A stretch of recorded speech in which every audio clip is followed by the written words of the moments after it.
नमस्कार, मी सेजल पुरवार। महाराष्ट्राचे महानिर्णय या विशेष कार्यक्रमात तुमचं मनपूर्वक स्वागत। सुरुवातीला पाहूयात एक महत्त्वाची बातमी।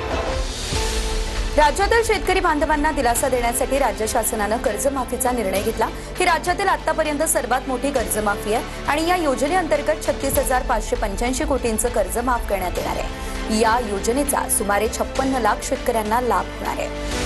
योजनेची पारदर्शक अंमलबजावणी आणि वेळेत लाभ देण्यासाठी सर्व व्यापारी बँक आणि जिल्हा मध्यवर्ती सहकारी बँकांना सहकारी विभागाकडून सविस्तर मार्गदर्शक सूचनाही देण्यात आल्या।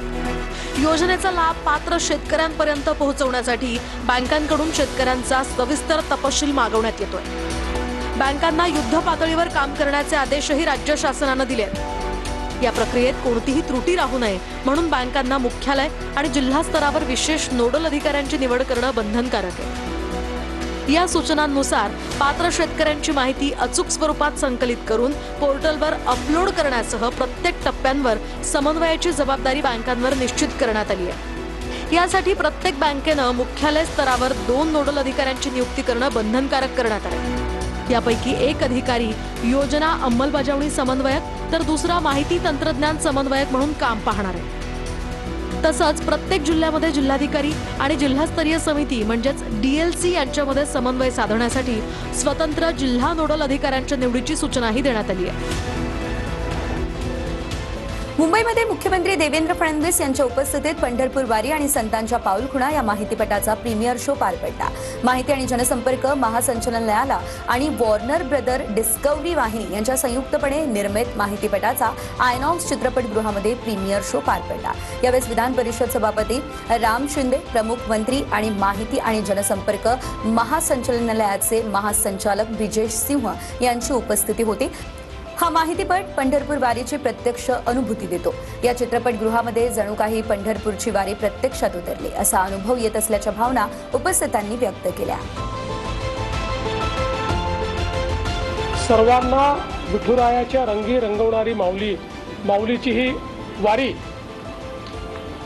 एक अत्यंत महत्त्वाची परंपरा आहे आणि ही परंपरा जगासमोर आली पाहिजे याकरता वॉर्नर ब्रदर डिस्कव्हरी चॅनलच्या माध्यमातून एक अतिशय सुंदर अशा प्रकारची डॉक्युमेंटरी वारीवर तयार करण्यात आलेली आहे।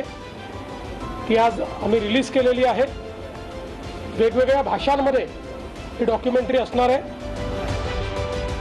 पुण्यात झालेल्या मुसळधार पाऊस आणि महापुरामुळे श्री क्षेत्र आळंदीमध्ये नागरी आणि पायाभूत सुविधांचं मोठ्या प्रमाणात नुकसान झालेलं आहे आणि याच पार्श्वभूमीवरती पायाभूत सुविधांच्या विकास कामासाठी एकूण 10 कोटींचा विशेष निधी मंजूर करण्यात आला आहे। राज्य शासनाच्या नगरविकास विभागाकडून 10 कोटी रुपयांचा विशेष निधी हा मंजूर करण्यात आला।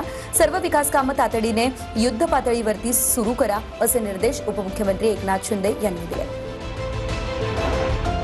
आता पाहूयात आणखी एक बातमी। महाराष्ट्र कर्नाटक राज्यातील सीमा प्रश्नावरती उच्चाधिकार समितीची विशेष बैठक पार पडली। मुख्यमंत्री देवेंद्र फडणवीस यांच्या अध्यक्षतेखाली विधिमंडळाच्या मंत्रिमंडळ बैठक सभागृहात ही बैठक संपन्न झाली। बैठकीत सीमा प्रश्नाबाबत सर्वोच्च न्यायालयामध्ये सुरू असलेल्या खटल्यात महाराष्ट्राची बाजू भक्कमपणे मांडण्याचं निश्चित करण्यात आलं। सीमा भागातील मराठी भाषिक जनतेच्या प्रश्नाबाबत महाराष्ट्र शासन संवेदनशील आहे असं उपमुख्यमंत्री एकनाथ शिंदे म्हणाले। हा प्रश्न सोडवण्यासाठी आता शासन सर्वतोपरी प्रयत्न करेल आणि मुख्यमंत्री फडणवीसांच्या नेतृत्वात हा निर्णय घेतला जाईल असं उपमुख्यमंत्री शिंदेंनी म्हटलंय। यावेळेस मुख्यमंत्री, उपमुख्यमंत्री, खासदार शरद पवार यांच्यासह प्रमुख नेतेही उपस्थित राहिले। बारामतीमध्ये शिक्षण, महिला सक्षमीकरण आणि आरोग्य क्षेत्रातील विविध महत्त्वाकांक्षी उपक्रमांचा शुभारंभ करण्यात आलेला आहे। यावेळेस 1 दशलक्ष विद्यार्थिनींसाठी सायकल वितरण अभियानाचा देखील शुभारंभ करण्यात आला। गर्भाशयमुक्त, कर्करोगमुक्त पुणे जनजागृती मोहिमेला राज्य शासन प्राधान्यानं गती देत असल्याचं उपमुख्यमंत्री सुनेत्रा पवार म्हणाल्या। महिलांनी आरोग्याकडे दुर्लक्ष न करता नियमित तपासणी करावी असं आवाहन सुनेत्रा पवार यांनी केलं। पात्र महिला कोणत्याही शासकीय योजनेपासून वंचित राहू नये आणि प्रत्येक मुलीला गुणवत्तापूर्ण शिक्षण मिळावं म्हणून शासन कटिबद्ध असल्याचं देखील सुनेत्रा पवार म्हणाल्या।